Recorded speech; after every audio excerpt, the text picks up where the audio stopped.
2025 brought not just another lap around the sun, but the latest entry in the never-ending conversation surrounding difficulty in video games. Now yes, for the most part this was brought on with the release of Hollow Knight Silksong, but I'll be honest, I still haven't even played the first one yet.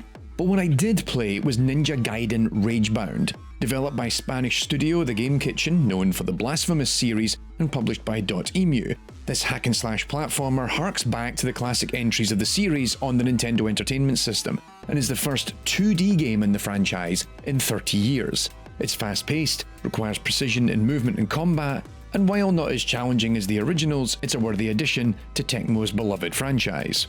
But what is perhaps the best part about Ragebound is that it not only provides a challenge worthy of classic Ninja Gaiden titles for more seasoned players, but it's also remarkably accessible to newcomers. And it largely comes down to how enemy AI sits in the mix. There are 5 key elements of Ragebound that make it work as well as it does. First of all, normal difficulty is tough, but it's not overwhelmingly so. Secondly, there's a suite of accessibility features that give newcomers a means to get in and enjoy the game. There are talismans that allow you to remove the friction or increase the challenge depending on your needs. The hard difficulty that you unlock where things ramp up, but it's all largely driven by an element of fairness that helps keep the game consistent, and a lot of it comes down to how the NPCs are designed. So let's break this down a little bit more by starting with the last point on this list, given it is perhaps the most critical.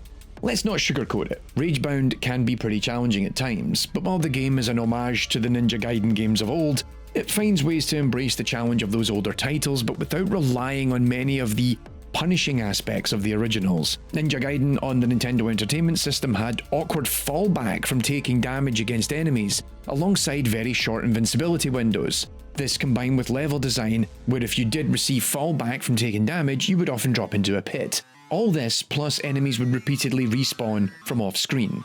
It forced players to repeatedly tackle sequences, such that rote memorization was more important than skill in order to progress successfully. Ragebound sort of avoids a lot of this and focuses instead on having you face off against waves of enemies in fixed encounters, and while you have to pay close attention to which archetypes are in play, what auras they present, and sometimes even the order in which you should eliminate them, it does so in a manner that keeps the overall fairness of the game's design consistent. Encounters are largely deterministic, meaning we can guarantee how they will go down each time, and as such, while you might struggle on the first go around, you can learn from this experience to try again in a subsequent attempt. While subtle, it's this element of fairness that is the cornerstone of the entire difficulty scaling of Ninja Gaiden Ragebound. Sure, it means that this game is ultimately nowhere near as hard as many of the originals, but I think that's to the game's benefit. It helps establish the rules of play and how encounters are designed. From there, the player can begin to understand how each NPC archetype works and the challenges that are introduced when they are presented in specific configurations. This core balance means that the game can retain a sense of challenge that players can understand and more readily learn to overcome. And in turn, the game can begin to increase the pressure, creating more complex encounters and introducing new enemy types.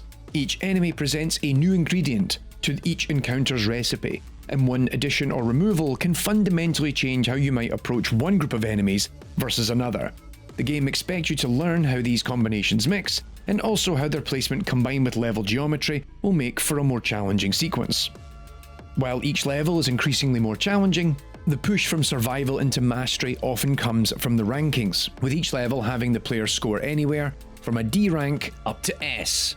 And in fact, as we'll discuss, there are secret ranks on top of this. The ranking system encourages you to go back and replay levels to learn their patterns, not just to ensure you take out enemies quickly, but avoid taking damage, maintain your combo counter, complete challenges, and grab all the collectibles throughout each level.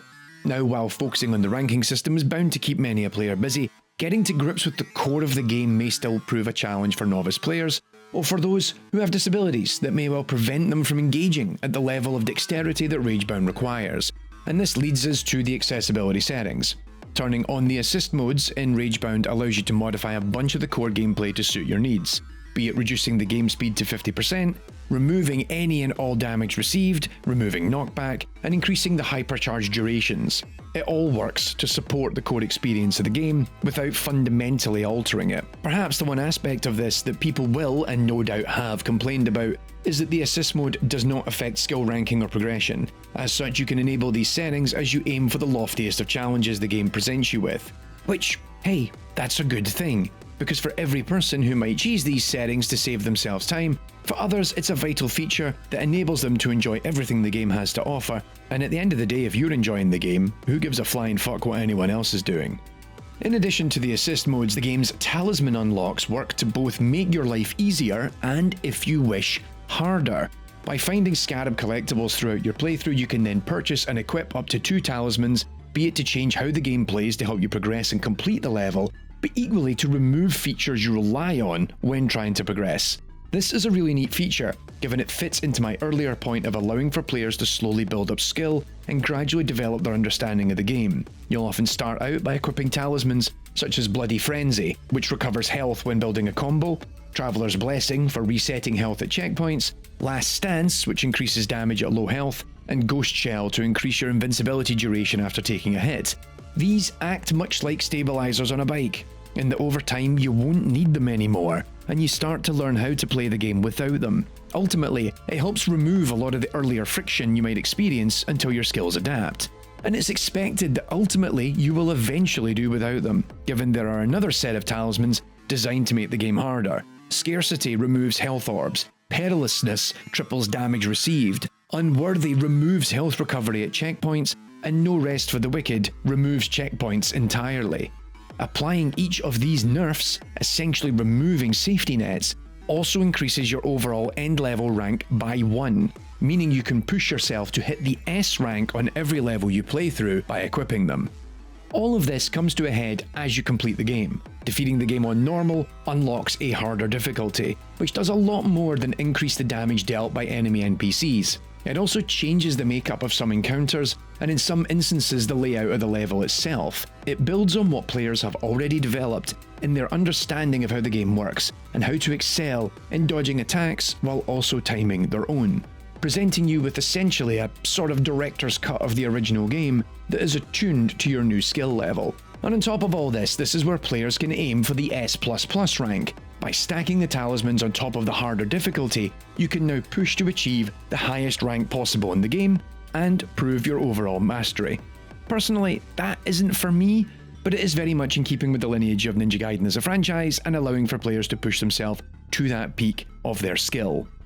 The ability to provide yourself with a sort of self-serve difficulty in Ninja Gaiden Ragebound works because it means that the game's overall difficulty curve is malleable, allowing players to customize the game enough to allow them to stay in the flow, but it does so without fundamentally changing the game itself. You're still building up skills and facing this ever-increasing difficulty. It's a really smart approach that ensures that while the game sticks to the principles the series is built on, even if it isn't as hard as its 80s contemporaries, it provides players the option to dictate how the game ramps down or up without reaching a point of frustration.